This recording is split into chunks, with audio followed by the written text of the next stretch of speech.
Quando o inesperado acontece, é difícil explicar. Um dos mais fortes cai e o outro surge.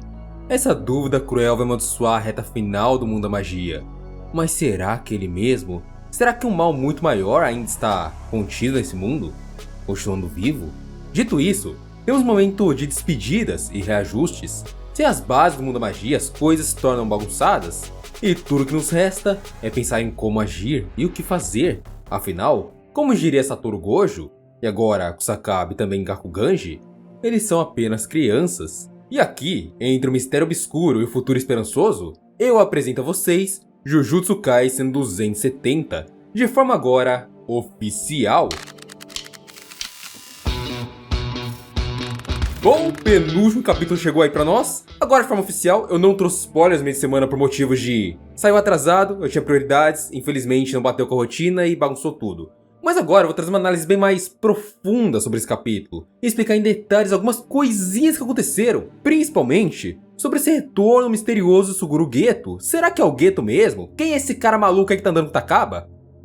Bem, antes de tudo, se inscreve e ganha uma Maki. E sem mais enrolação, não vou enrolar tanto, vamos ao vídeo. O capítulo 270 começa em um clima mais trágico e calmo, onde vemos Megumi Fushiguro e Shoki Eira, apenas os dois, em frente a um túmulo da família Fushiguro. Megumi agradece a presença de Shoko e o que ela fez por ele e também por sua irmã. Entendemos que aquele ali era o fim da história de Sumiki e Megumi, tudo acabou ali entre ele e a irmã.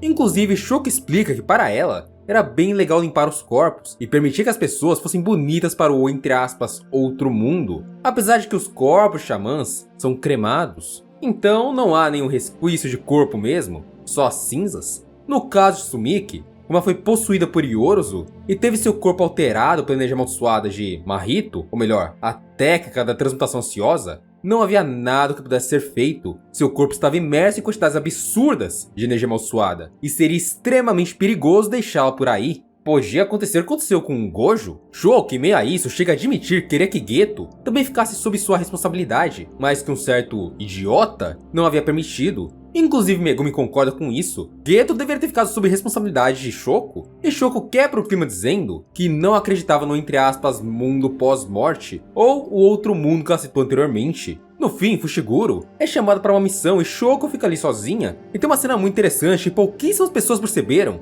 Eu percebi que é a lixeira que estava com os cigarros dela, onde ela jogou os cigarros, o que dá a entender, pelos cigarros estarem quase inutilizados, que Shoko havia decidido lutar contra o seu vício, lutar contra a sua vontade de fumar, e por isso tem a cena do maço jogado fora. Mudando de cenas, começamos a encontrar uma luz de mudanças nos conceitos do mundo da magia. O velho Gakuganji estava em uma conversa com Utahime, ele explica que Tengen havia sido absorvido por Sukuna, mas ainda permanecia nos resíduos do Rei das Maldições, retirados, lógico, de Fushiguro Megumi, e por esse motivo, as barreiras continuavam por ali pelo Japão, pelo menos enquanto os restos de Sukuna davam conta da situação. Talvez por um período curto, mas funcionaria. A questão era, o que fazer quando esses restos não conseguirem mais sustentar a situação? E a resposta que partiu do próprio Gakuganji liberta o mundo da magia da facção conservadora e mostra para todos nós que há esperança para o futuro. Então, nas palavras dele, não é preciso se apressar tanto. Eles ainda são jovens, está tudo bem.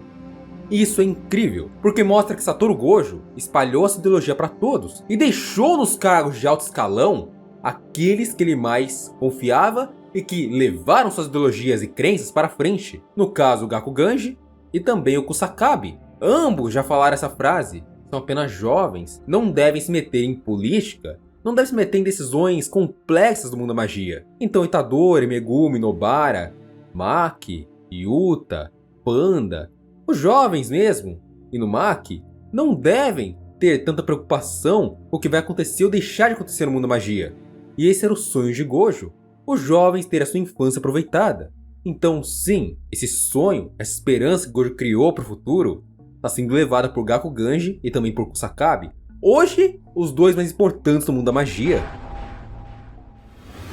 Vemos agora o samurai e o lutador de sumô que despertaram os instintos de Maki na batalha com Naoya. Provavelmente os dois foram ajustados por Shoko com a técnica amaldiçoada reversa e estavam 100% recuperados. Maki entrega ao samurai uma katana amaldiçoada que seria exclusiva dele, algo que ele procurou por toda a sua passagem na obra. E Maki então fala sobre a migração e extinção, informações muito importantes para nós. O jogo do abate tinha parado de funcionar, e a partir daquele momento, estava havendo uma discussão sobre o que fazer com os reencarnados restantes. Os xamãs tinham um caminho, que era o mesmo que usar em Sukuna, para tirá-lo de Megumi. Provavelmente Yuji e Hana tentariam usar suas técnicas para separar as pessoas dos objetos e salvar o maior número de vidas possíveis. Maki também explica que em breve tentarão resgatar os xamãs que foram pegos pelo exército americano. E mesmo que tenham pessoas que não são hostis, eles teriam que ser caçados e separados do mesmo modo por Yuji e Hana. Ela também indica ao samurai e ao lutador sumô o caminho que deveriam seguir. Ela recomenda que eles se escondessem lá em Tóquio, já que era uma zona considerada inabitável, e ninguém iria atormentá-los por lá. Pelo menos, não por enquanto. Uma coisa que o samurai e o lutador sumô desejavam é que na hora da eliminação deles, na hora da caçada, quem viesse buscá-los para a batalha fosse a própria Maki, e o espadachim diz que iria cortá-la nesse dia. Então temos uma cena interessante, que é daquele mangaka, que é o Tokuhakari e tal. Ninguém lembra o nome dele, se lembra, deixa aqui nos comentários. Mas ele está escrevendo o próprio mangá agora, e ele levanta várias questões interessantes, que talvez seja entre aspas um desabafo da própria Jiji Akutami, ou do próprio Jiji Akutami. Onde o primeiro ponto levantado é: eu sou um mangaka que desenha mal. Já sabe, né? Saiu spoiler meio de semana, se tá bem desenhado não é do Jiji. Então eu acho uma autocrítica, dizendo que mangakas que desenham mal também podem fazer sucesso. O segundo ponto é que autores novos, novatos, deveriam ter experiência com autores mais velhos, coisa que normalmente não acontece. Muitos mangakas novos criam coisas do zero, como aconteceu com o Koiharu Gotoji, que simplesmente criou Demon Slayer, mas não teve aquela experiência prévia igual tem o Ikimoto com o Kishimoto lá em Boruto. Então foi uma coisa bem legal essa questão levantada, porque é uma crítica na indústria. E também fala da pressa da gráfica em pressionar os novatos. Autores novatos são muito pressionados pelas revistas, já que eles querem os capítulos mais rápido possível. E também a pressão de fazer sucesso rápido. Então se passou ali 3, 4 capítulos e não engajou a obra, não funcionou, ela é cancelada. E essa pressão estraga muitas obras seriam magníficas. Coisa que os autores mais velhos podem ficar aí 30 anos sem postar um capítulo, e a revista vai lá e lambe a pessoa. Vou falar quem não, vocês sabem de que eu tô falando. Enfim, esses atores, esses autores, eles são bem renomados de forma até estranha pelas revistas japonesas.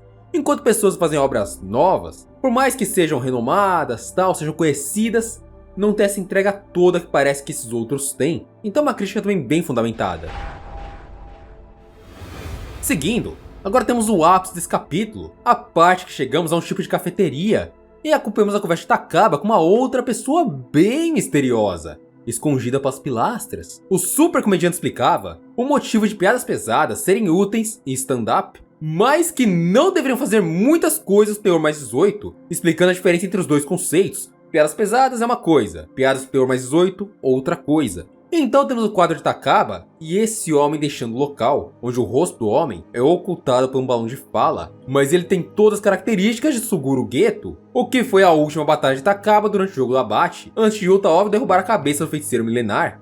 A teoria que chegou em mim, que é bem interessante também, é que aquilo ali na frente não é um ser humano, não é o Kenjaku e também não é o Suguru Geto, mas sim algo manifestado pela técnica de Takaba, como se ele acharia engraçado ter um parceiro de comédia, e por achar isso engraçado, ele criou um parceiro com a pessoa mais engraçada que ele conheceu, que seria o Kenjaku, e por isso, tem esse cara aí, que seria um tipo de Shikigami autossuficiente criado pela mente de Takaba, que pode ser também, mas vai que ele copiou a personalidade bizarra lá do Geto também, ou sei lá, pegou o corpo do Geto e fez reviver, afinal o Yuta comeu o Kenjaku, mas, né, vai saber até onde sobrou isso aí. É realmente uma situação bem estranha. E se aquilo ali for o Geto ou Kenjaku de fato, teremos aí um novo vilão, já que as teorias por trás desses personagens trazem ideologias muito complexas que vão contra o mundo da magia, e ainda mais contra o que os xamãs estão tentando fazer agora,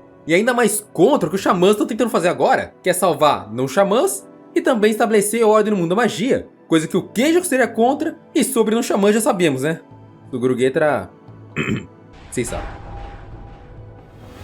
Com o passar do capítulo, vemos um pouquinho mais sobre o amigo do Itadori se desculpando com outro amigo dele do passado, e vemos também Higuruma conversando com sua colega de trabalho que defendia inocente junto a ele. Higuruma parecia estar interessado na acusação que ele tinha sobre ele em ter tirado vidas de pessoas assim que ele despertou seus poderes, por pressões internas de pessoas que estão por trás da escola Jujutsu, o caso havia sido arquivado, já que queriam que Hiromi seguisse a vida de feiticeiro. Porém, Higuruma pede que sua colega reabrisse o caso e fosse até o fim para vê-lo preso. Então vamos para a parte de Hana Kurusu, começando com a Anjo, falando sobre a situação em que custou o braço da garota, explicando que Sukuna, naquela situação toda, já havia lido as memórias de Megumi com Hana lá no passado, desenterrando elas na mente do feiticeiro, dando a entender que Megumi sabia também sobre a infância dos dois, aquele encontrinho que eles tiveram, que ele parecia ter esquecido, e por esse motivo Hana não precisava ficar com vergonha à frente dele. Mas era exatamente o oposto do que estava acontecendo naquele momento. Hoje Megumi estava ali e a Hana morrendo de vergonha. E pelas lembranças que vemos de Megumi, ele lembrava sim do que havia feito com ela, e de tudo que aconteceu. Então ele promete assumir a responsabilidade e ser o braço direito de Kurusu. O que Hana, óbvio, confunde tudo e pergunta quando eles iriam se casar, acreditando que Megumi estaria meio que correspondendo aos sentimentos dela. Então Megumi gagueja inteiro, simplesmente fica todo bugado e diz que vai para uma missão, prometendo que falaria com ela depois.